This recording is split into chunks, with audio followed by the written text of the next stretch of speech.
I thought I had it all together. Life was good. I had been married to Alice for over 25 years, and we had a daughter, Lydia, who had just tied the knot with Alexander, a guy I genuinely liked. He was the kind of man I always imagined Lydia would marry. Reliable, hardworking, respectful. I figured in time they'd give us grandkids, and we'd all live out this picture-perfect life. But, as they say, the cracks were already there. I just didn't see them. Alice, on the other hand, started to notice things way before I did. Lydia was coming home late, making excuses about work or seeing friends. No big deal, right? Newlyweds need space. I brushed it off like a typical dad, telling Alice she was overthinking. But Alice, she's always been sharp, almost too sharp for her own good sometimes. Something's off, she told me one night after Lydia had dropped by for dinner and spent more time on her phone than with us. I looked up from the TV, annoyed more by the interruption than the actual comment. What do you mean? Off. She's busy, it's normal. You're blowing it out of proportion. But Alice wasn't one to let things go. Busy? She didn't even look at Alexander the entire time. He seems oblivious. He's totally clueless, but there's something going on. I know it. I rolled my eyes, more out of habit than disbelief. But in the back of my mind, a nagging thought began to surface. What if Alice was right? The idea that Lydia, my little girl, was keeping secrets from us was unsettling, to say the least. I wasn't ready to admit it then, but the seed had been planted. Alice started digging around, asking questions. She couldn't help herself. She'd call Lydia casually, asking about her day, probing in that nonchalant way women have. But the more Alice dug, the more Lydia pulled away. I'd hear it in Alice's voice every night after she hung up the phone. Frustration, disappointment, and something else I didn't want to acknowledge, fear. Robert, she's hiding something, Alice insisted, pacing the kitchen late one night after yet another half-hearted conversation with Lydia. She's avoiding me, avoiding us. Maybe she's just stressed, I suggested weakly. Honestly, I didn't know what else to say. What was I supposed to think? My mind wasn't prepared to go where Alice's already was. But then there were the phone calls Lydia would take in another room, the abrupt endings to our conversations when Alexander was mentioned, the excuses for why she and Alexander couldn't make it to family dinners as often. All of it started to pile up, a lot of little things that on their own might not mean much. But together, it was painting a picture, one I wasn't ready to see. It wasn't long before Alice's suspicions turned into action.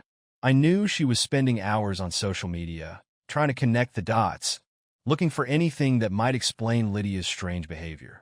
She even brought up the idea of following Lydia, something I outright refused. That was a line I wasn't willing to cross. Not yet, at least. But Alice, she wasn't going to wait for me to catch up. I could see the change in her, too. It wasn't just Lydia becoming distant. Alice was withdrawing from me, frustrated that I wasn't taking her worries seriously. And honestly, that's what scared me the most. Our marriage was solid, I thought, but even that started to feel the strain of Lydia's secrets. Meanwhile, Alexander, poor guy, had no clue. He was completely oblivious to any of this. Every time we'd see him, he was as cheerful as ever, talking about work, their future, making plans for vacations. He trusted Lydia, and that trust, it broke my heart to think how easily it might be shattered. Looking back, it all seems so obvious. The late nights, the phone always glued to her hand, Lydia's excuses, the way she laughed nervously when asked direct questions. But when you're in it, when it's your kid, you don't want to see the truth. Alice, though, she wasn't going to let it go. One night, after weeks of quiet tension, she finally cracked. "I'm going over there," she announced abruptly, grabbing her keys off the counter. "What? Now?" "Alice, it's late." I was startled by her determination, but I also knew there was no stopping her once she set her mind to something. "She left her purse here last time she stopped by. I'll just drop it off. Maybe I'll find out something," she said, her voice shaking with a mix of hope and dread. I didn't argue. I didn't even try to go with her. I let her walk out the door, thinking that this was just one of Alice's moments, that she'd come back, and we'd laugh about how paranoid we both were. But I couldn't have been more wrong. That night changed everything. Alice came back hours later, and I could tell something had happened the moment she stepped through the door. Her face was pale, her eyes wide and hollow. She looked like she had seen a ghost. "What happened?" I asked, my heart pounding. I wasn't prepared for her answer. Not even close. Alice looked at me, and in a voice barely above a whisper, she said, "I saw her, Robert. I saw Lydia with another man." I remember that night like it was yesterday. The way Alice walked through the door, white as a sheet, her hands trembling as she clutched her purse. I didn't need her to say anything for me to know something was very wrong. You can tell when someone's been hit with the kind of truth that doesn't just change a moment. It changes everything. Alice took a breath, shaky, almost like she didn't want to say the words out loud, as if that would make it real. But she had to. "I saw her, Robert," she whispered. "Lydia, with another man." The room seemed to spin. I felt like I'd been punched in the gut, knocked off balance. My first instinct? Denial. That's not something any parent wants to hear. Not about their own kid. You never think you'll be in that position, the one where your child, your pride and joy, isn't the person you thought they were. No, the words slipped out of my mouth before I could stop it. But deep down, I knew Alice wasn't lying. She didn't exaggerate. She never did. Alice slumped into a chair, her body sagging like all the life had drained out of her. She was shaking. I moved closer, standing in front of her, trying to make sense of it all. What would happen? Her eyes locked onto mine, and I could see the fear, the disgust, the confusion all swirling together. I wanted to drop off her purse. I thought it would just be a quick stop, you know? But when I got to her place, the lights were on, and I could hear voices inside. I wasn't going to snoop, Robert, I wasn't. But then I saw her through the window. She paused, struggling to say it, her voice dropping. She was in bed, with some guy. I stood there, frozen, my mind scrambling to catch up. "Are you sure it was her? I mean, maybe it was—" "Don't." Alice cut me off sharply, her voice breaking. "It was her, Robert, our daughter, and she saw me." I blinked. "She saw you." I couldn't believe what I was hearing. "What did she say?" Alice let out a bitter laugh that chilled me to the bone. "She invited me in." I was speechless. My mind just couldn't wrap around it. "Invited you in? For what?" "To join the fun," Alice spat, her face twisted in disbelief. She acted like it was nothing, like this whole thing was normal, like it's no big deal to cheat on your husband, like I'd just go along with it. I felt sick to my stomach. My own daughter behaving like that? It didn't make any sense. Lydia had always been headstrong, sure, but this was a whole other level. My mind raced, trying to connect the dots, to find some explanation, some reason for why she'd act this way. But there was nothing that made sense. Alice stood up, pacing now, her words coming faster, more frantic. I told her no, of course. I got out of there as fast as I could, but she didn't even try to stop me. She didn't care. Robert, our daughter, she doesn't care. I could barely process what I was hearing. The shock of it all, the betrayal, the casualness with which Lydia had treated her mother, left me reeling. I didn't know what to say. What could I say? Everything was crumbling around me, and there was no way to stop it. "She's not the girl we raised," Alice continued, her voice shaking. "She's changed. I don't know when it happened, but she's not the same Lydia. And now we're stuck in this mess." I sank into a chair, my head in my hands. I felt helpless, torn between the fatherly instinct to protect Lydia and the deep sense of betrayal that was clawing at me. What the hell was I supposed to do? How do you fix something like this? "We have to talk to her," Alice said, suddenly decisive. "We have to confront her. She needs to understand what she's done." "Confront her?" I echoed, still in a daze. "And what do we say? Hey, we know you're cheating on your husband. What the hell are you thinking?" Alice looked at me sharply. "Yes, that's exactly what we say." I wasn't sure I was ready for that.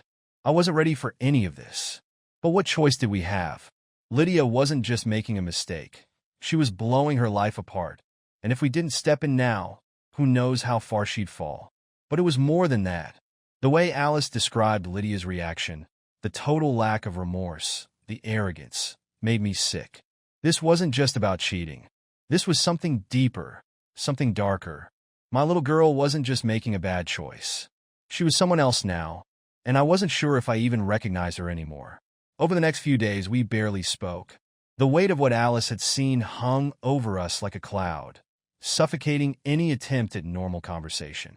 I kept waiting for Lydia to call, to come clean, to show some kind of remorse. But she didn't. She went on with her life as if nothing had happened, as if she hadn't been caught red-handed in the worst possible way. The tension was unbearable. Alice was losing sleep, her anxiety gnawing at her every day. And I was angry, not just at Lydia, but at myself. How had I missed the signs? How had I let things get this bad without even noticing? It was my job to protect my family, to guide Lydia, and I had failed. One night, after another sleepless evening spent tossing and turning, Alice made up her mind. We're talking to her. Tomorrow. There was no use arguing. I knew she was right. We couldn't avoid this any longer. So we made the plan. Confront Lydia at her place when Alexander was out. We didn't want to blindside him until we knew exactly how deep this ran. We'd give Lydia a chance to explain herself, to come clean, to show that maybe, just maybe, there was some regret buried under all this mess. The next day came too quickly. My stomach churned the entire drive over. I didn't want to do this. I didn't want to hear the excuses, the justifications. But I had to. For Alice, for Alexander, for myself. We pulled up to Lydia's apartment, and I felt the weight of what was about to happen settle in my chest. This was the moment everything changed. I didn't know it yet, but our family would never be the same after this conversation. The drive to Lydia's apartment felt like the longest damn trip of my life. Alice sat next to me, arms folded across her chest, her jaw clenched so tight I could hear her teeth grinding. I knew she was furious, but it wasn't just anger. It was heartbreak, disappointment, confusion, all swirling together into a storm that was about to crash down on our daughter. And me? I didn't know what to feel. A part of me was still in denial, like if I just ignored it for a little longer, everything would go back to the way it was. But deep down, I knew better. This wasn't something we could sweep under the rug. When we arrived at Lydia's building, we sat in the car for a few moments, neither of us moving. It was like we both needed a moment to collect ourselves before stepping into whatever was waiting for us inside. I turned to Alice, my voice low and uncertain. What if she doesn't even care? What if she just laughs it off? Alice glanced at me, her face hard. Then we deal with it. No more tiptoeing around. She needs to understand what she's done. I nodded, even though I wasn't sure I agreed. I didn't want to deal with anything. I wanted my daughter back. I wanted the Lydia I knew, the one who wouldn't even consider cheating on her husband, to walk out and tell us this was all a big misunderstanding. But I knew that wasn't going to happen. We made our way to the door, and I knocked. It felt strange, knocking on my own daughter's door, like I was some outsider in her life now. The seconds dragged on, and for a moment, I thought she might not answer. But then the door creaked open, and there she was, standing there with that same defiant look in her eyes I'd been seeing lately. "Mom, Dad, what's going on?" She sounded almost casual, like we just dropped by for a chat. Alice didn't waste any time. "We need to talk." Lydia's expression barely flickered. "Sure, come in." She stepped aside, gesturing for us to enter. We walked in, and I could feel the tension in the air, thick and heavy. Lydia didn't seem nervous. She didn't even seem guilty. She just was. Sitting down on the couch, she crossed her legs and looked at us like she was ready to hear whatever we had to say, but she didn't care what it was. Alice was the first to speak, her voice cold and sharp. "We know, Lydia. We know what you've been doing." Lydia raised an eyebrow, pretending not to understand. "What are you talking about?" I couldn't take it. The nonchalance, the fake ignorance. My voice came out harsher than I intended. "Don't play dumb with us. Alice saw you. She saw you with another man." For a second, just a split second, I saw something flicker in Lydia's eyes. Maybe shock, maybe fear. But it was gone almost as soon as it appeared. Instead, she leaned back and sighed, like we were the ones inconveniencing her. "Oh, that," she said, waving her hand dismissively. "I was going to tell you eventually."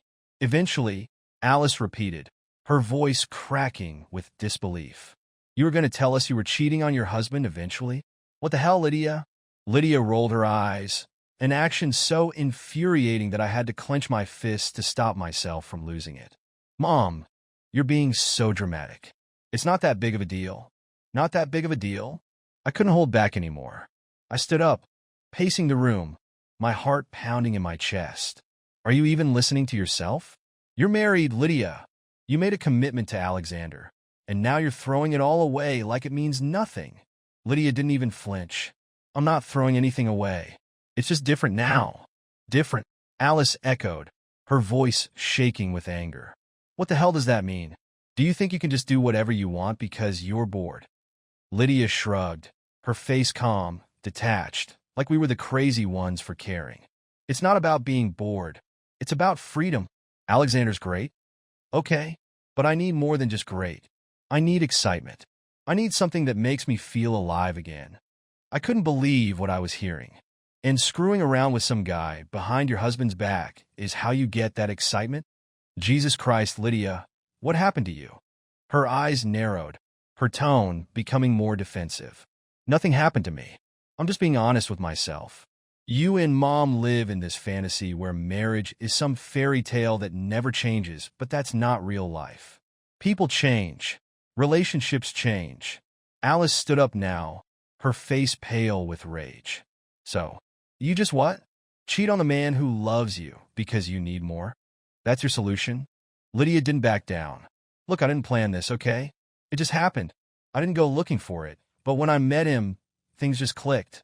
And I wasn't going to throw that away because of some outdated idea of marriage. Outdated? I snapped. This isn't about some old-fashioned idea of marriage, Lydia. It's about trust, commitment, loyalty. You made vows. You don't just get to walk away from that because you're bored. Lydia looked at me like I was the one who didn't understand. You're acting like I've destroyed everything, but I haven't. Alexander doesn't even know. I can still fix this. How? Alice asked, her voice barely more than a whisper now. How do you plan on fixing this? I'll tell him when the time is right, Lydia said, as if it was the simplest thing in the world. I'll explain everything. He'll understand. Alice laughed, a bitter, hollow sound that filled the room. You really think he's going to understand? That man loves you, Lydia. He trusts you. And you've been lying to him, sleeping with someone else behind his back. How could you do that to him? Lydia looked away, finally showing a hint of emotion, frustration maybe. I didn't mean for it to get this far. I thought I could control it, but things just spiraled. I couldn't take it anymore. So what now? Are you going to keep lying to him? Keep playing this game until everything falls apart? No, Lydia said, her voice firm. I'll end it. I just need a little more time. Alice shook her head, tears welling up in her eyes. You don't get it, do you? It's already falling apart. You're destroying your marriage, and you don't even see it. There was a long, painful silence. Lydia looked down, avoiding our gaze. I could tell she wasn't ready to face the full weight of what she'd done. Maybe she never would be. Finally, I spoke again, my voice low and exhausted. You need to tell him, Lydia. You can't keep this a secret any longer.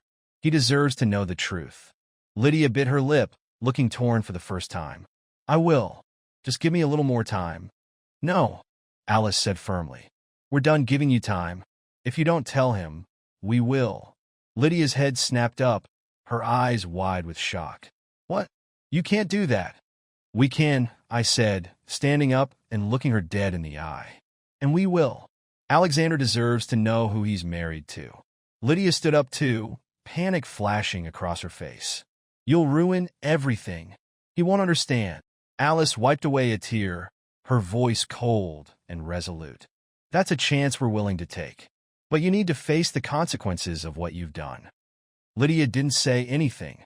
She just stood there, her face pale, her hands trembling slightly. I knew she was scared, not just of losing Alexander, but of losing the life she'd built, the image she had created for herself. But there was no going back now. The truth was out, and sooner or later, Alexander would know. As we left her apartment, I felt a weight settle on my chest. This wasn't over. It was just beginning. The drive home was a blur. My mind was spinning, replaying every word, every smirk on Lydia's face, over and over again. I kept hoping it was some sick dream that I'd wake up from. But the reality sat heavy in my chest, crushing the air out of me. Alice was quiet beside me, her eyes still swollen from crying. I didn't know what to say, what to do. Our daughter had torn us apart, and now we had to tear Alexander's life apart too. I didn't sleep that night. Neither did Alice. We just lay there, staring at the ceiling, the weight of what we had to do suffocating us both. I kept imagining Alexander's face when we told him. The shock, the betrayal, the pain that was waiting for him. He didn't deserve any of this. He was a good man, too good for someone like Lydia. By morning, the dread had only gotten worse. I could tell Alice was struggling to keep herself together. She kept pacing the kitchen, her hands shaking as she made coffee that neither of us could stomach. "How are we going to do this, Robert?" she asked, her voice cracking. I didn't have an answer. How the hell do you break someone's world like this? There was no easy way, no way to soften the blow. "We have to tell him," I finally said, though the words felt hollow. "It's the right thing to do." Alice nodded, but I could see the pain in her eyes. She knew it was the right thing, but that didn't make it any easier. We called Alexander, told him to come over, that we needed to talk. I could hear the confusion in his voice. He probably thought it was something small, maybe even something about a family event or a simple catch-up. I hated what was coming for him, hated it with every fiber of my being. When Alexander arrived, he was all smiles, as usual. He had no idea the bomb we were about to drop on him. He hugged Alice, gave me a firm handshake, and sat down at the kitchen table, completely unaware of the storm that was about to hit him. "What's up?" he asked, his easy grin still in place. "Everything okay?" Alice couldn't speak. She just stared at her hands, her face pale and tense. I knew I had to be the one to do it. The weight of it settled on my shoulders, and I felt like I was about to crush under it. "Alexander," I began, my throat tight, "we need to talk to you about Lydia." He frowned, leaning forward a bit, concerned. "Is she okay? Did something happen?" I swallowed hard. This was it. She's been unfaithful to you. The words hung in the air like a dark cloud, suffocating the room. Alexander blinked, staring at me like he didn't understand. "What?" His voice was quiet, unsure, like he hadn't heard me correctly. Alice finally found her voice, though it was trembling. I saw her. I saw her with another man, Alexander. She didn't even try to hide it. His face twisted with confusion, disbelief, and then something darker, realization. He looked between us, searching for some sign that this was a mistake, a misunderstanding, anything that could explain what he was hearing. But there was nothing. We had nothing but the brutal truth. Alexander leaned back in his chair, his face pale, his eyes wide. "No, that can't be right. Lydia wouldn't do that." "She wouldn't." "She did," Alice said, her voice breaking. "She's been seeing someone else. And she didn't care that I found out. She acted like it didn't matter." I could see the shift in Alexander then. The disbelief, the denial, it all shattered in an instant. His face crumpled as the truth settled in. He was shaking his head, his voice barely a whisper. No, she wouldn't do that to me." I wanted to tell him something, anything to soften the blow. But there was nothing I could say. Nothing would make this better. "She did," I said quietly. "And I'm so sorry." Alexander's hands clenched in a fist on the table, his knuckles white. "Who is it?" he asked through gritted teeth, his voice shaking with rage and pain. "Who's the guy?" Alice and I exchanged a look. We hadn't thought about that. We hadn't even asked Lydia for his name, and now I realized we probably should have. But at that moment, all I could think about was Alexander. His world was falling apart in front of us, and there was no way to stop it.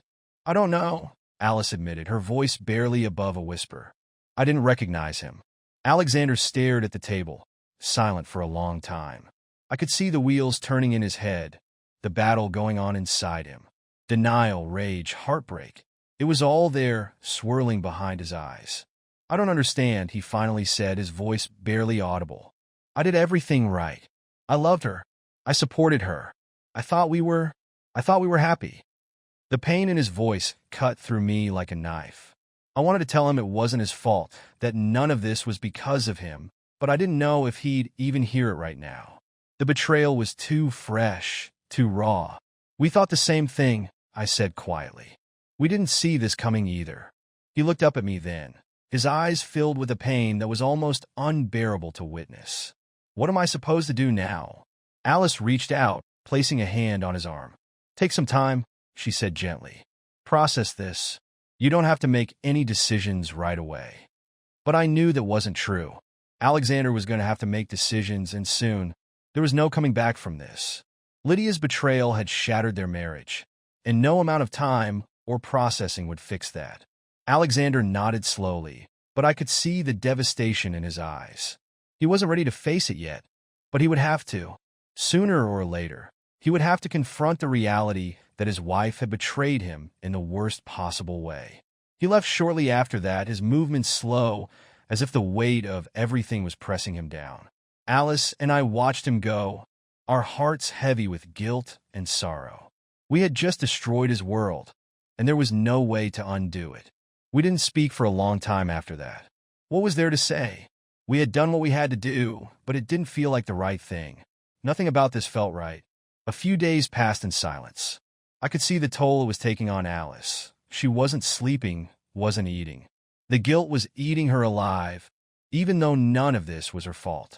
I wasn't doing much better. I couldn't stop thinking about Alexander, wondering how he was holding up, how he was coping with the truth. Then one evening there was a knock on the door. It was Alexander. He looked like he hadn't slept in days, his face gaunt, his eyes bloodshot. But there was a calmness about him, a sense of resolution that hadn't been there before. I've decided, he said quietly, standing in our doorway.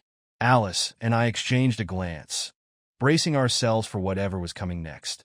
I'm going to divorce her. The words were like a punch to the gut, even though I knew they were coming. Alexander's voice was steady, but I could see the pain in his eyes. This wasn't an easy decision, but it was the only one he could make. I can't live with someone who doesn't respect me, he said, his voice cracking slightly. I deserve better. He was right. He did deserve better. And as much as it hurt to see it, I knew this was the only way forward. We're here for you, I said quietly, stepping forward to place a hand on his shoulder. Whatever you need. Alexander nodded, his eyes glistening with unshed tears. Thank you. And with that, the decision was made. Lydia's betrayal had destroyed her marriage, and there was no going back. The weeks that followed Alexander's decision to divorce Lydia were a blur. It was like watching a slow-motion car wreck. Inevitable, painful, but impossible to look away from. The reality of everything that had happened settled in like a thick fog, suffocating any hope we had left for Lydia. Alice and I stayed in touch with Alexander through the process. He moved out of the apartment first, not wanting to be anywhere near Lydia after what she'd done. Alice and I helped him pack his things, trying to be as supportive as we could. But nothing could take away the raw pain he was feeling. I remember one night when Alice and I were sitting at the kitchen table, both of us exhausted from the emotional toll of everything. She looked at me with tear-filled eyes and said, "What are we going to do, Robert? How do we fix this?" I didn't have an answer. For the first time in my life, I felt powerless. Lydia's choices had shattered the family we had built, and there was no way to put the pieces back together. As the divorce proceedings dragged on, Lydia's behavior only became more erratic. She didn't seem to care about what was happening to her marriage or the family. When we confronted her about it, hoping to get some kind of remorse, she brushed it off as if none of it mattered. "I'm not sorry," she told us one day when we tried, one last time, to reach her. "I'm living my life the way I want to. If you can't accept that, it's your problem, not mine." Alice broke down after that conversation, sobbing in a way I'd never seen before. It wasn't just grief, it was betrayal. Lydia wasn't just cheating on Alexander. She had betrayed us, her parents, who had loved and supported her through everything. One evening, as we sat in silence, Alice looked at me with a mix of resolve and pain. "We need to make a decision, Robert. We can't keep living like this." I knew what she meant. Lydia's betrayal had gone beyond just infidelity. It had destroyed the bond we had as a family. Alice and I had discussed it before, but neither of us had wanted to say it out loud. But now, sitting at that table, the truth was staring us in the face. "We have to disinherit her," Alice said, her voice cracking. "She doesn't deserve it. She doesn't value the family. We have to set boundaries." I nodded, feeling the weight of the decision settle heavily on my shoulders. I hated the idea of cutting Lydia off like that, but Alice was right. Lydia had shown us time and time again that she didn't care about the values we had raised her with. She had thrown everything away for some fleeting thrill, and she didn't seem to regret any of it. The next day, we made it official. We met with our lawyer and had Lydia removed from our will. It was a gut-wrenching decision, but it had to be done. We couldn't continue to enable her destructive behavior. When Lydia found out, she was furious. She stormed into our house one evening, her face red with anger. "How could you do this to me?" she screamed. "I'm your daughter. You can't just cut me off like this." Alice, who had been so quiet and reserved throughout most of this ordeal, finally snapped. "You're our daughter, Lydia, but that doesn't give you the right to destroy everything we've worked for. You betrayed your husband. You betrayed this family. We can't just sit back and pretend everything's fine." Lydia's face twisted with rage, but beneath it, I could see a flicker of something else. Fear, maybe a regret. But it was too late for that now. She had made her choices, and now she had to live with them. "I didn't ask to be born into your outdated ideas of family and loyalty," she shot back. "You're the ones who can't see that life isn't as black and white as you think." "That may be," I said, stepping forward, my voice calm but firm. "But there are consequences to your actions. You made your choices, Lydia, and now you have to deal with them." Lydia's expression hardened, and she shook her head. "You're making a mistake. You'll regret this." "No, Lydia," Alice said quietly, her voice filled with a sadness I couldn't even begin to describe. "The only regret we have is that you've become someone we don't even recognize."